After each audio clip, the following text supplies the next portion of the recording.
So can you tell us a bit about who you are? Yeah, so my name is Darren Hartl. I'm an associate professor at Texas A&M University, and my research focuses on adaptive structures and physically reconfigurable systems, especially in aerospace. Uh, who I am, right? That's a big question. I'm an educator. I love mentoring young students, undergrads, and graduates. So I like developing new technologies, of course. I mean, that's what I've wanted to do since I was very young. But but being a university professor, I get to do that at the same time as teach, right? Teach in the classroom with a whiteboard, but also teach kind of hands-on, right? When you're developing these new technologies in a university, you're surrounded by some of the smartest young people in the country, but also they don't know what they don't know, right? They're new at kind of everything, like every other student, and so it's this powerful tension between working with driven, curious, intelligent young men and women who at the same time are just beginners at everything they're doing.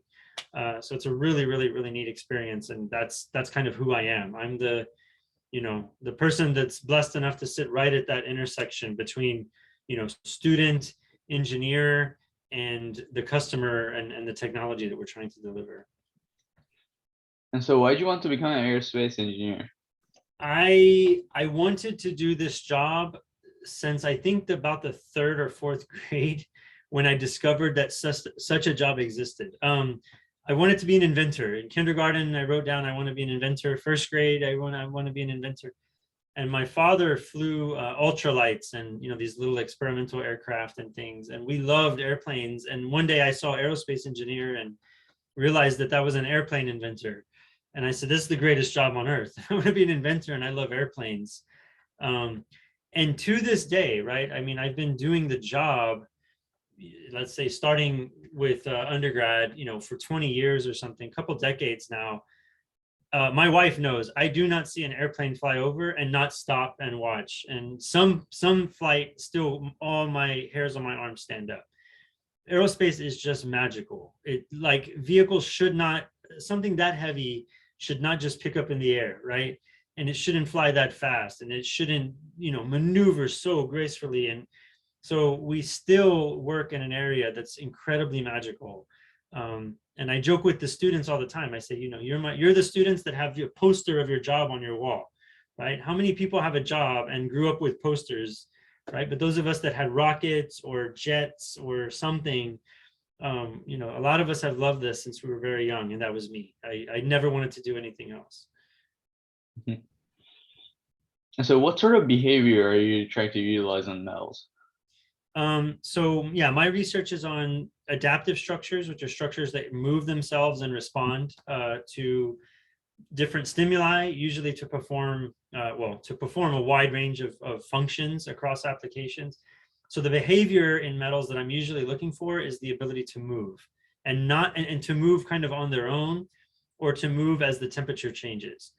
And we work with shape memory alloys a lot, and so those are metals that can move a lot. And you may have seen people that have glasses that they can bend them, and you let go and they bend back straight again. Those are shape memory alloys. And then there's a lot of examples where instead of just letting them go and they recover, in fact, if you took those glasses, if you took your friend's glasses, bent them in half, stuck them under a pack of ice and put them in the freezer and took them out, they would stay bent. Actually, people don't know this. And then as you warm them up, they would recover. And that's how they recover. It's actually the temperature that brings them back. So that's the behavior I'm usually looking at, is as a metal that will respond to a stimulus and move with a very high force, which can allow me to make wings that deflect and move and twist. I can make parts for spacecraft that deform themselves. Yeah, I can morph the bottom of a supersonic jet and make the noise go down. So those are the kinds of things that we look for. Mhm. And so can you tell us a bit about computational solid mechanics? Computational solid mechanics is really kind of more where I did my PhD, and so obviously computational means I'm solving in a computer. You and I and anyone watching this lives in the real world, so what we need are real solutions, real applications, real experiments. And engineering is a lot of that. It's a lot of building prototypes and testing it, but building prototypes, especially of really advanced applications like morphing structures is very expensive, very time consuming. Very small changes in the design can have a very large impact. And so if I were going to make the perfect design by testing and testing and testing and testing, it would be very, very expensive and it would take a very long time. Computational solid mechanics allows me to use a computer maybe to study 100 different designs or 1,000 different designs, maybe even all at one time. And so if I can create a model in the computer for how I expect this thing to act based on various design parameters, and then I can change those design parameters, I can have the computer tell me to within pretty good accuracy how it's going to behave. And if I can do that, now I can design things very, very precisely to have very, very high performance at a cost much lower than the millions of dollars it would take me to develop this experimentally. So computational solid mechanics is using the physics of how solids move and the various conditions I apply to that solid, right? Thermal forces, constraints, where do I hold it, where do I push, using all of that information to compute how a solid body moves. And since I work on morphing structures, I'm usually looking at big motion and big moving responses in a structure. And what are some of the optimization methods that you've been studying? Really, optimization methods kind of split into two major categories. One are mathematical gradient-based optimizers. So that would be an optimizer that would be kind of like you standing on the side of a hill, calculating, let's say you wanted to get to the bottom of the hill. So say your optimization is get to the valley, right? We do that mathematically all the time. That's called a minimization problem. So let's say you wanted to get to the bottom of a valley. It would be basically you standing there and calculating where you're standing, the steepest path down, and then beginning to walk that path. But eventually, you know that if you've climbed a mountain up or down, you have to wind and weave, and you come up against boulders, and another hill goes up. And so you constantly need to basically stop and calculate the steepest path down. Stop, calculate the steepest path down, and you walk your way down. Okay, that's one body, and we do a lot of work in that area, especially using mathematical representations of the mountain to climb down. Those are called surrogate-based methods. The other school of thought that's very, very powerful, but also takes a lot of computing, is to use things like natural selection. So I'll build 100 designs in the computer. I'll build 100 designs. I'll try all of them out. And then I keep maybe the top 10%. And I let those designs basically kind of combine, almost like mating, to create new children designs by mixing up their genes of the information that defines them. So then I define 100 more children, and I test those out, and I keep only the top 10%. And then I pick those and I combine them. And so it's basically natural selection. Those are called genetic algorithms. And there's other kinds of algorithms that it's not a math problem. It becomes kind of an algorithm problem. Okay, imagine, I say things like, imagine you are two parents and you have some kids and we pick the best. So those are heuristic algorithms, and genetic algorithms are the most common. So those are the two types that we use the most often. And we study both of them and use them heavily. So can you give us an example of one of the multifunctional structures that you're working on?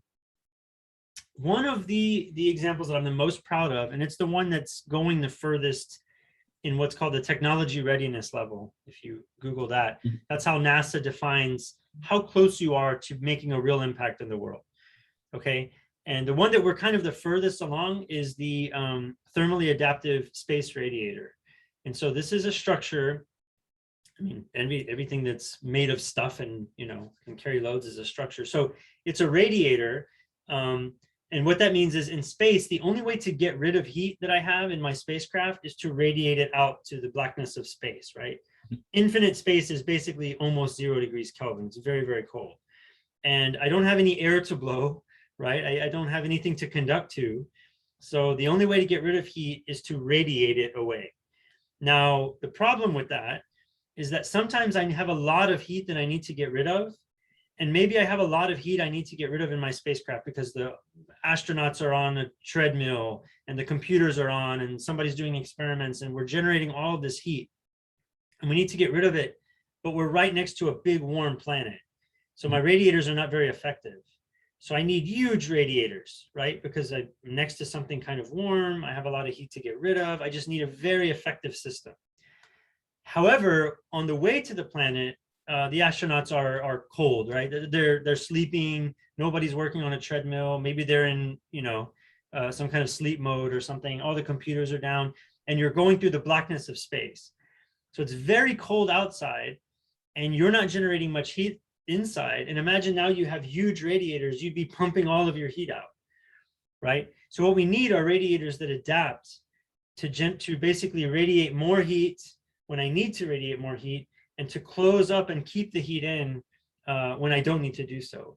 And so we have a system that uses these shape memory alloys to literally open up and close a radiator completely autonomously. The SMA material, the shape memory alloy, senses how hot or how cold the cooling system is. And if it gets warm and I need to get rid of more heat, the radiators open up and irradiate as much heat as needed. And then as the system cools down and everything reaches a nice, comfortable temperature, the radiators close back up again. And this is something that we're developing with NASA, with a company called Paragon Space Development Corporation as a partner, and with Boeing. So it's a wonderful partnership to have those three with Texas A&M. And we're getting ready to do 5 of these radiators being tested at NASA Johnson in Houston here in just the next few months. So that's the one of the many that I do. That's the one that is really exciting because we're getting quite far towards real application. So what has been your toughest accomplishment so far? The toughest accomplishment, I don't think, is technical. It was more kind of professional. It was becoming a professor at a R1 university. This is for those of us that, being an engineering professor is, I can't imagine a better job, because literally my job is to invent things all day long with super smart students who also want to invent things all day long. I actually don't spend a lot of time teaching. People think that professors, they teach like your high school teacher. Right, your high school teacher teaches what, 6 classes a day or something, right, over and over. I teach 1 class every 2 days. The rest of the time, my job is to do research and to have a team of, research students around me. I wanted that job, and so to get that kind of position, they're very, very competitive. America has the greatest universities in the world, and so you have people from all over the world want to be professors in the United States, right? Especially in top aerospace engineering schools, it's very competitive. And then even if you have the job, you're constantly trying to find who are the partners that are going to fund you, that you're going to work with, and that's kind of one of the measures of success, is who is using your work and who wants to support you to educate more students to do this work. And so I would say my biggest accomplishment was getting a position and then getting tenure, right? So now I'm an associate professor. I think that's a huge accomplishment because now I feel very comfortable that I can look at, kind of risky technologies, and I don't feel like I need to prove myself as much anymore. I can just study kind of intellectually on problems that are very, very difficult. That was my biggest accomplishment. And is there a big milestone that you're looking forward to in your research? I mean, right, I said ever since I was very, very young, kindergarten, I wanted to be an inventor. It doesn't really matter if you have really good ideas if no one ever uses them after you've played with them, right, so to speak. The biggest milestone that I look forward to are the applications that I've had a hand in creating that are out in real world use, right? Flying on a spacecraft and providing an essential function, right? Being used in a car, being used on an aircraft. We do a lot of work with morphing aircraft. So actually seeing something that I've had several things that I've worked on be flight tested at Boeing. At full scale, right? On a 777, I've seen parts of the wing morph and things like that. but those are tests. Getting that into commercialization so that it's on every single airplane, and I can look and point and show my daughter, show my son, I worked on that. That's the major milestone, and I think that's probably a very common answer for many of us in academic research. We want to see our work go out and not just be something that other students read or other professors read. I want it to be on an airplane that your grandmother flies on, right? That's what I would like. And so to high schoolers like me and younger generations that want to become aerospace engineers, what would your advice be to be successful in this career? I'm sorry, the answer is going to be so boring, but the number one answer is work hard. It's number one. It's a matter of effort. Okay. Not everybody's made to do this. I would say aerospace engineering I would say it's the hardest engineering. And I would say engineering is one of the hardest college majors you can do. Ergo, aerospace engineering may be the single hardest degree at any given college that offers it, right? I'm an aerospace professor. I can brag this. So not everybody, their skill set is meant to do that, right? You need to be solid in math. You need to be solid in science, and you need to be a very, very hard worker. Now, if those three things describe you, then you have a very high chance of being successful in aerospace engineering.